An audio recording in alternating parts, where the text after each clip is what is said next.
প্রশ্ন হচ্ছে জনতার স্কুল উদ্যোগের মূল উদ্দেশ্য কি এবং নারী নেতৃত্বে শক্তিশালী করতে বর্তমান সবচেয়ে বড় চ্যালেঞ্জ কি বলে মনে করেন আপনি?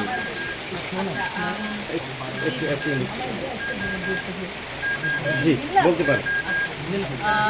জনতার স্কুল এটা আমার ব্যক্তি উদ্যোগে একটা কর্মসূচি।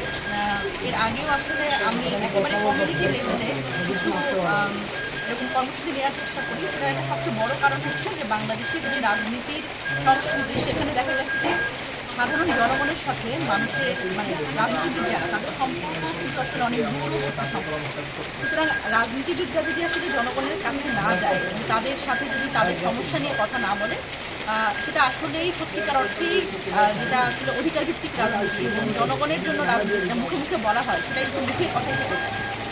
জনতার স্কুল এই কর্মসূচিটা আসলে সত্যিকার অর্থে একেবারে কমিউনিটি লেভেলে একেবারে ওয়ার্ড পর্যায়ের একটা কর্মসূচি, যেখানে আমরা বোঝানোর চেষ্টা করি যে যারা আসলে ওয়ার্ড লেভেলে যে নারীরা আছেন বা যে পুরুষরা আছেন তাদের জন্য সরকারের পক্ষ থেকে যে আসলে সামাজিক নিরাপত্তা কর্মসূচির আন্ডারে যে কর্মসূচিগুলো আছে সেগুলো নিয়ে আসলে তাদের কতটা সচেতনতা আছে।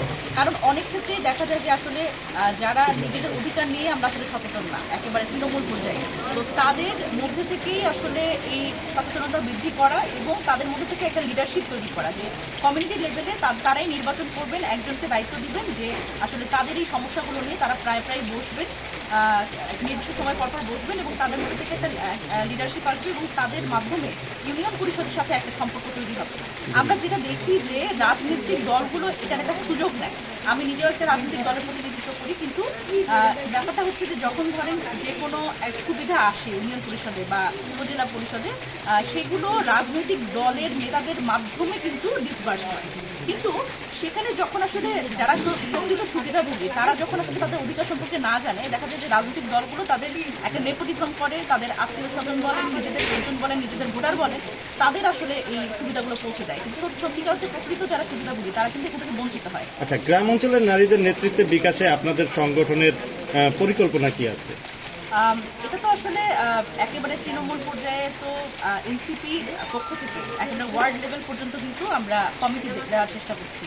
সুতরাং এইখানে আমার মনে হয় যে ওয়ার্ড লেভেলে আসলে মানে এই আমার যেরকম এই ধরেন জনতার স্কুল এবং এই ধরনের যে একেবারে কমিউনিটি লেভেলের যে কর্মসূচিগুলো সেগুলো থেকে আসলে নারীরা সামনের দিকে এগিয়ে আসার একটা সুযোগ পাবে, যেটা হয়তো এনসিপিতে আমরা যখন ওয়ার্ড লেভেলে কমিটি দিচ্ছি সেখানে হয়তো তারা আসার একটা সুযোগ পাবে। সুতরাং এই কমিউনিটি লেভেলে একদম নারীদের আসলে সামনে এগিয়ে আসা এবং একটু কথা বলা এবং তাদের ওই সাহসটা দেওয়া এটা খুব গুরুত্বপূর্ণ, যেটা হয়তো এনসিপির সামনের যে নেতৃত্ব নারী নেতৃত্ব তাদের সহযোগিতা।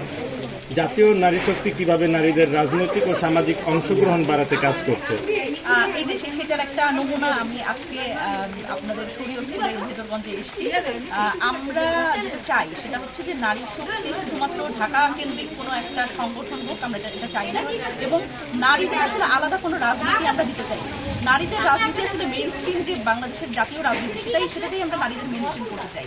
আমার এই শরীয়তপুরের ভেতরগঞ্জের যে নারীটা আছে তার নিজের অধিকার সম্পর্কে যেরকম সচেতন হতে হবে এবং রাজনীতি সম্পর্কেও তাদের আমরা সচেতন করতে চাই।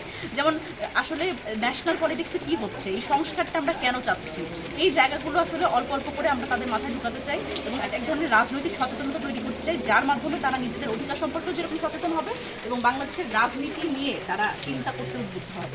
ধন্যবাদ ম্যাডাম আপনাকে। আমার এলাকার নেত্রীদের কিছু জিজ্ঞাসা হয় না আমার